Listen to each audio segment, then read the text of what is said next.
Endi mush parakende bulishning o'zi kifoyimi? Parakende bo'lsa muvaffaqiyat qozonamdi. Yo'q, bu yerda yana o'xshash bo'lmagan qadam bosqichlar bor. Ikkinchi bosqich bo'lsa, haqiqiy qaroringizni chiqaring. Sizning bu haqiqiy qaroringiz nima qilishni talab qilib qolmasdan, balki yana nima uchun parakende bo'lganligingizni aniq bilishingizni talab qiladi. Bulardan sirt sizning hayotingizda nachar, ham rozi bo'lmaydigan taraflaringiz bo'lishi mumkin. Bundaq desam siz nima deyapsiz? Mening hayotim yaxshi, menga intoyin qaltis. Mening hayotimda qanday nachar taraflarim bor ekan, ha? Deyishingiz mumkin. Qarang, siz pul topgan bo'lsangiz, oilangizlarga vaqtingizni ajratib bera olmagan bo'lishingiz mumkin. Oilangizlarga vaqtingizni ajratib bergan bo'lsangiz, balkim salomatligingiz yaxshi bo'lmasligi mumkin. Salomatligingiz yaxshi bo'lgan bo'lsa, balkim ota-onangiz vaqtingizni ajratib bermagan bo'lishingiz mumkin. Mana shunga o'xshash sizning nurg'unligan, qiplanmagan, ham rozi bo'lib bo'lmagan taraflaringiz bo'lishi mumkin. Mushu sizning hayotingizning nachar taraflari, rozi bo'lmaydigan taraflari bo'lmaydimi? Qani, amsi biz bir topshiriq ishlaylik. Topshiriq ishlashdan burun siz cho'qim qo'lingizga qalam va qog'ozni olib oling. Xo'sh, tayyor bo'lgan bo'lsangiz, gapimga quloq soling. Bu topshiriqni ishlashda o'zingizga samimiy bo'ling. Zodi nima sizni parakanda qilyapti? Samimiylik bilan hayotingizdagi ikki ishni yozing. Birinchi, agar siz haqiqiy samimiy bo'lsangiz, zodi nimadan xushal emas? Zodi nimadan xushal emas? Moshini yozing. Kasbingizdan xushal emasmi? Sodingizdan xushal emasmi? Salomatligingizdan xushal emasmi?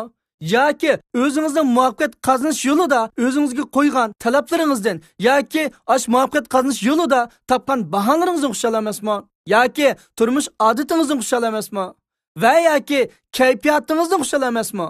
Yana va yoki o'zingizga vaqt ajratolmaganingizdan xushal emasmi? Siz zodi nimadan xushal emas? Zodi mush xushal bo'lmagan qaysi narsa sizni parakanda qilyapti?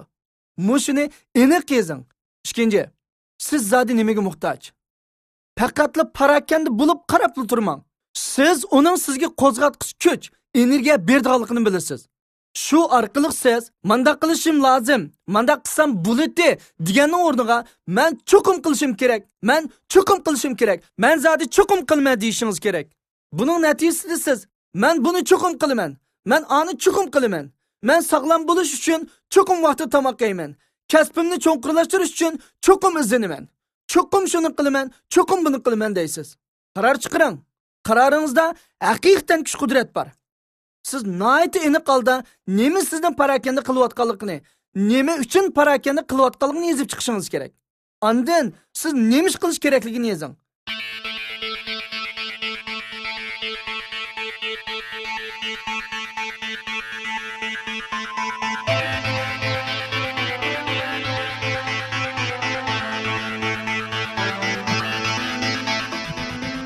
Yezib bo'ldingizmi deyman?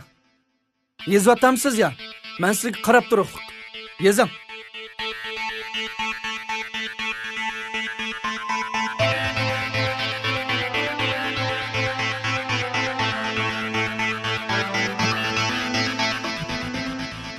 Yezib bo'ldingiz? Qaytib kelinglar. Siz qanday his qilyapsiz? Qanday his qildingiz?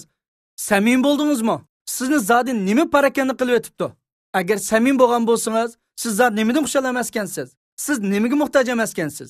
Meningcha, siz bularga allabirdan javob topib bo'ldingiz. Xo'sh, insonlar tug'ilishidilla azobdan o'zini ilib qochib, xushallikka intildi. Undaqda sizni parakanda qilgan narsalarni siz bayqan vaqtda o'zingizni ilib qochamsiz yoki uni bir taraf qilamsiz? Agar uni bir taraf qilishga qaror qilsangiz, uni qanday qilish kerak? Siz allabirdan nimadan parakanda bo'lganligingizni, nima uchun parakanda bo'lganligingizni, nima ish qilish kerakligini, nima uchun shu ishni qilish kerakligini bildingiz.